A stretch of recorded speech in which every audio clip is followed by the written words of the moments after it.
How does a perfectly innocent 2-day ride manage to lose one of its group members? 7 of us started out on this ride, but like the green bottles on the wall, we ended up with only 6. This is a 2-day ride from home to Oberon. It's not a challenging or difficult ride. It's just an excuse to get out in the sunshine and have a good time with some friends.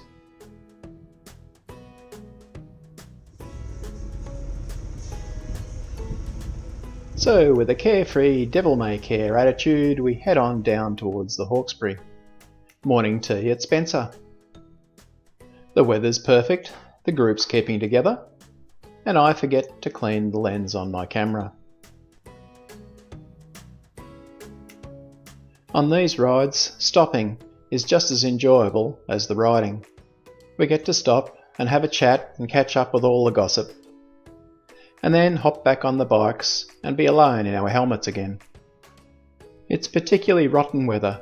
It's about 23 degrees, perfect blue sky and sunshine.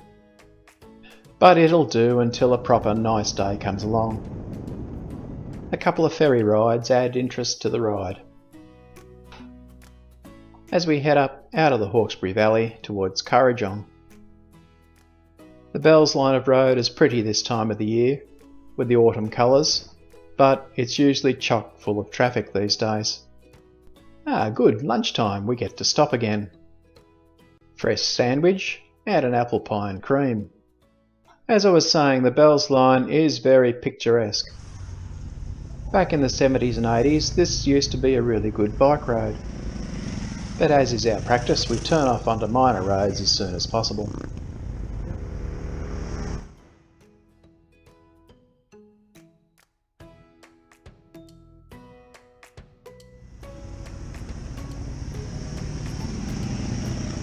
And now we have the road to ourselves.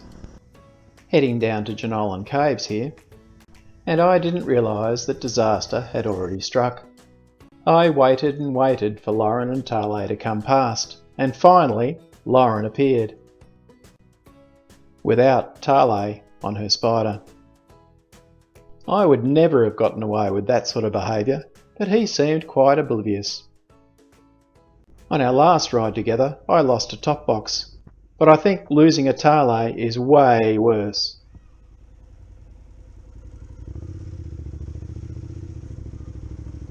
Anyway, here we are at the famous Jenolan Caves.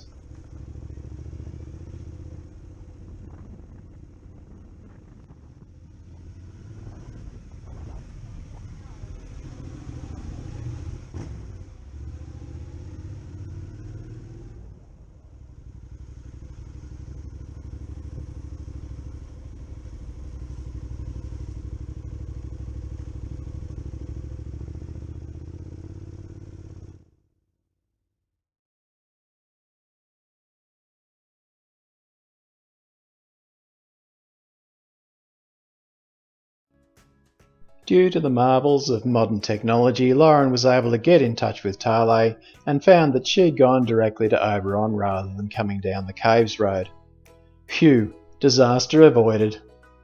So we head up the narrow goat track, that is the road from Jenolan over to Oberon, and find that Tale is already at the motel. The big trout seems to have seen better days. It looks like he's been left out on the bank to dry out. Anyway, next morning we wake up to find it raining. So much for the perfect weather from yesterday. So we hang around for another half an hour and then hit the road. Fortunately, most of the rain has passed. The roads are still wet though. Breakfast at Macca's gives us the chance to take our wet weather gear off. And when at Bathurst, you must ride round the Mount Panorama racing track. It's a public road when it's not used for racing, so 60 km/h limit. But Lane, on his trail bike and his L's, hasn't been here before, so we do the circuit. It's a pretty scary track. You can see how high it is at the top of the mountain. And then it plunges down the mountain again. Back to the home straight. The other mandatory practice, of course, is taking a photo in front of the sign. Then we're off again, heading to Sofala.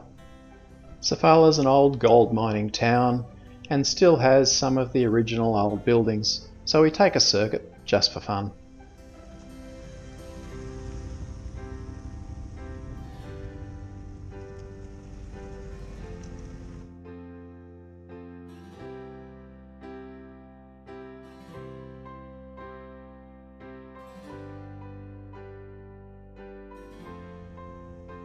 Back on the road again, we're heading for Rylstone.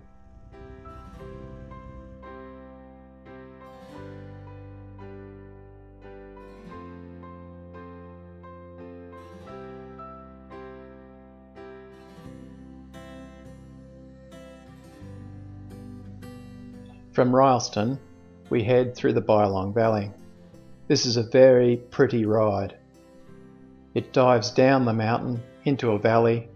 There's mountains on both sides, and farming country in the valley. At the other end of the valley, there's a little town called Bylong. And it's famous for, you guessed it, mouse racing. It has the best cafe in town as well. Of course, it's the only cafe, but still, it was the best, and so we stopped here for lunch. It's a fun ride up and over the mountains again to get out of the valley, with numbers of hairpin turns, but the road's in good condition and we're enjoying the ride.